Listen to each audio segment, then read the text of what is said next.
This is a capture race challenge for white. White is very short on liberties, only 3 left, and black potentially has a lot more than 3, right? If you ignored it, black can play something like this. Black has 5 liberties left. So it's not looking great for white, but as we know, this is very similar thoughts as the previous problem, 456. Playing this diagonal move on the first line, almost always something you should calculate. And here it works, because it forces black to block at number 2.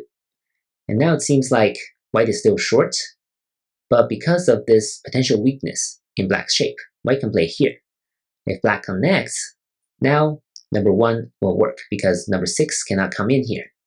It can only play here, and now white will succeed. But because number 1 is a diagonal move, black can also play and number 4 here. Now white cannot connect. If you connect, you'll die. But what white can do is to atari these 3 stones from behind and capture this way.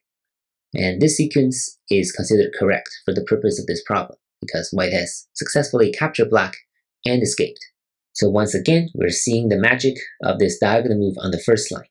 Very, very effective move for this type of situation. And you should definitely always calculate this move and see what happens. All the other moves will be wrong. If you play something like this, black will be able to capture white because black has a lot more liberties than white does. So that is why playing the diagonal here is the only move for white. Thank you for watching.